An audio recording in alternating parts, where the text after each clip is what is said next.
Bonjour. Alors, aujourd'hui, présentation comme c'était prévu, comme je vous l'avais dit, donc du numéro 50 de Warhammer 40 000 Combat de Patrol, avec la deuxième partie et les dernières pièces qui permettront de faire le Dread E de la mort. J'ai vraiment du mal à me faire à cette façon de prononcer des orques. Donc deuxième partie avec une dernière grappe et le socle. Voilà, pas de surprise à ce niveau-là. Je crois que j'ai quand même pratiquement tout dit dans la vidéo consacrée au numéro 49. Donc sans plus tarder, ce que je vous propose, c'est de voir déjà les pièces avec ces derniers morceaux qui nous restent à découvrir et ensuite le fascicule. Alors, une seule grappe cette fois-ci, mais pas de surprise là non plus. On savait ce qu'il en était. Un socle, un très gros socle. Vous me direz combien de millimètres ça représente. Et sinon, bah, ma foi, encore une fois, de bien belles pièces. Bon, elles me parlent beaucoup moins que les deux précédentes grappes. Mais là, quand même, j'ai l'impression quand même l'essentiel des armes. Là, on a quand même à la fois des griffes, des scies circulaires ici. J'imagine que c'est des choses qui sont certainement optionnelles et sur lesquelles on peut choisir. On a différentes armes, hein, très clairement. On a une pince là avec des dents. Là, pour moi, ça ressemble à un lance-flamme.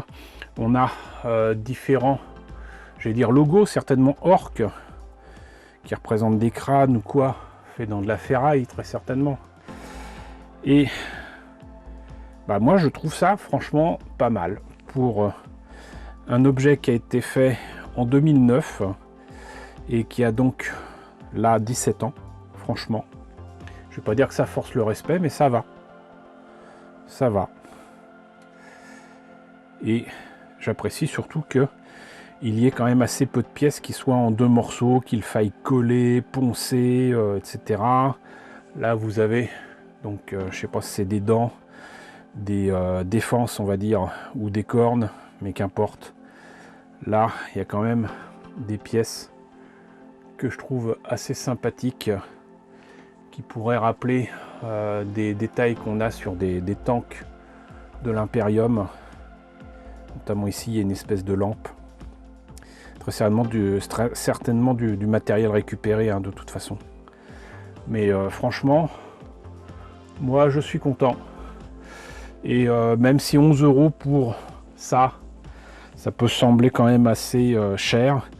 Si je me trompe pas, je crois que la figurine toute seule doit être dans les 50 €. Peut-être que je me trompe, je vous dirai. Je sais plus si je vous avais mis l'image de la boîte qui est vendue dans le commerce. Mais si je me trompe, je mettrai ça sur l'image.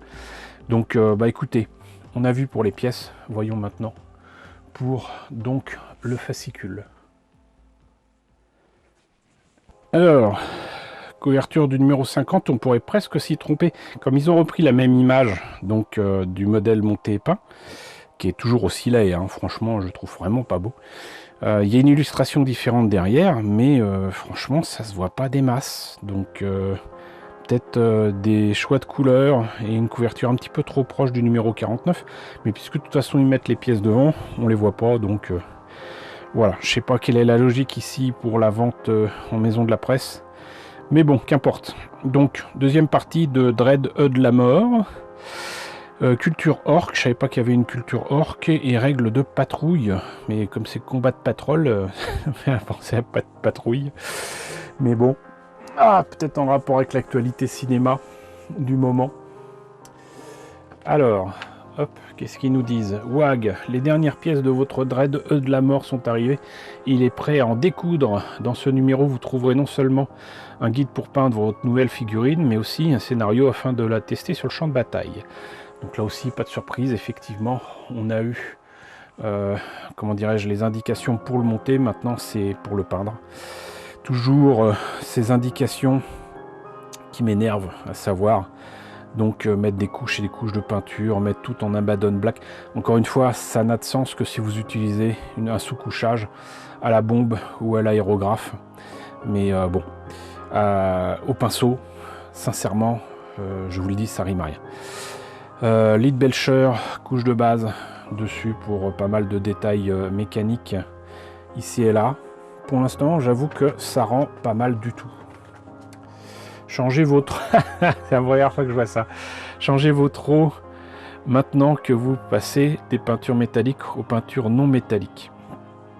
Pourquoi pas? Moi, je conseillerais carrément d'avoir des bros avec des eaux différentes pour les peintures différentes. Et pas seulement pour les métalliques ou les peintures opaques, on va dire. Ça peut être vrai pour des peintures, j'allais dire chaudes, et des peintures un petit peu plus froides. Voilà. Donc, on commence par mettre du Corax White ici et là. Averland Sunset pour l'œil, l'espèce de caméra, j'imagine.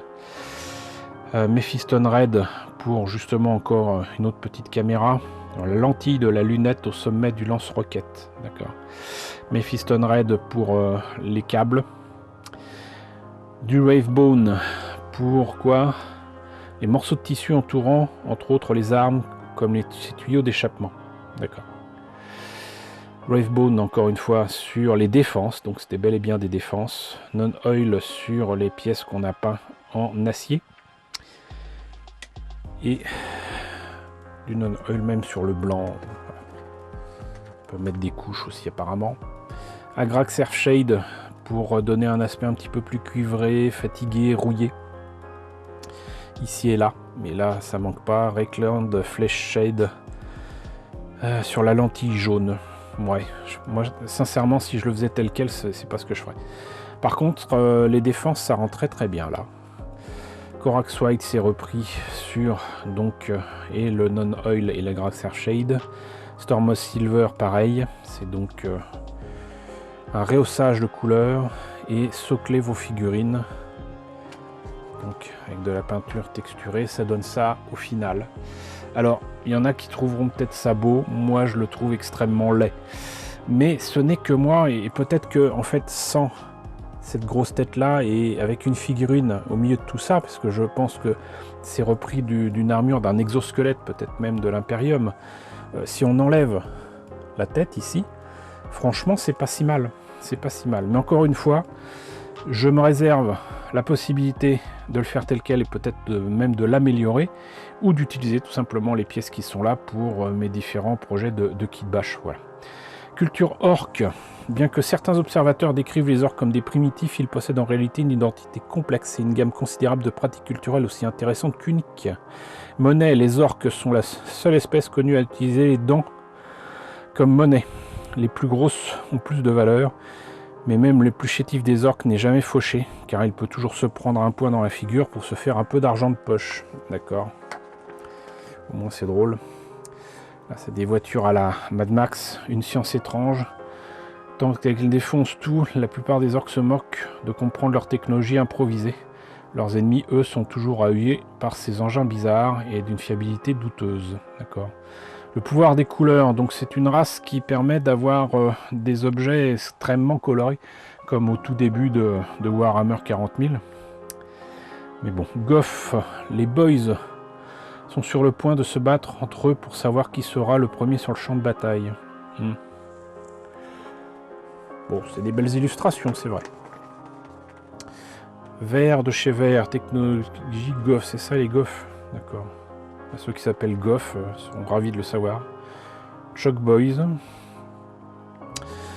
Chasgul Traka. Prophète de Gork et Mork. Le grand seigneur Rodger. D'accord. Macari. La grande Wag. Là, il y a des trucs quand même assez sympas. Ça, j'imagine que c'est les dernières générations de figurines, certainement pas de 2009. Mais ça, là, vraiment, ça, c'est sympa. Rancune, ça doit être un scénario, lecture, fiction. D'accord. Porteur de Gordrang. Ça, c'est pour ceux qui jouent. Quelque chose de balèze approche. Bah là, on en profite quand même pour voir qu'il y a quand même des beaux morceaux. J'imagine que ça, c'est certainement toutes les figurines qui finiront dans la collection Combat de Patrol de cette collection. Les hélicos, je les prendrai certainement pas parce que là, en tout cas, encore une fois avec ces photos-là, ça me dit rien. Peut-être même que c'est déjà passé, je pense pas, mais on verra. Si je tombe sur les pièces qui me parlent, on verra. Hop. Défaite du Dread, victoire du Dread, et sinon combat de patrol à venir. 51, ça je vous l'ai dit. Pallid Wish, Flèche et Pink Horror, j'en ai pas besoin, j'en ai déjà plein. Ça rime. Et sinon 52, Cal, nom des ligues de Votann. Et donc c'est les nains de l'espace, hein. La collection des nains de l'espace qui commence, donc avec une petite figurine de Votann avec Cal. Je sais pas si c'est un personnage à part entière ou quoi, mais il a l'air assez sympathique. Maintenant reste à savoir si je me laisserai tenter par ce numéro 52, si je le vois en maison de la presse. Et donc voilà, on en a fini avec ce numéro 50. J'espère que la présentation de ce numéro de Warhammer 40 000 Combat de Patrol avec la deuxième partie du Dread de la mort vous a intéressé. N'hésitez pas à me le dire dans la section commentaires, n'hésitez pas à liker, n'hésitez pas à partager, n'hésitez pas à vous abonner si ce n'est pas déjà le cas. Coucou aux nombreux abonnés qui nous ont rejoints ces derniers temps, bienvenue ici. Coucou aux grands anciens qui me suivent depuis 10 ans. Merci à tous de votre fidélité, merci à tous de votre soutien sur Tipeee et sur Paypal, surtout prenez soin de vous. Je vous laisse avec la liste des contributeurs de la chaîne et je vous dis à très bientôt, qui sait, pour un prochain numéro de Warhammer 40 000 Combat de Patrol.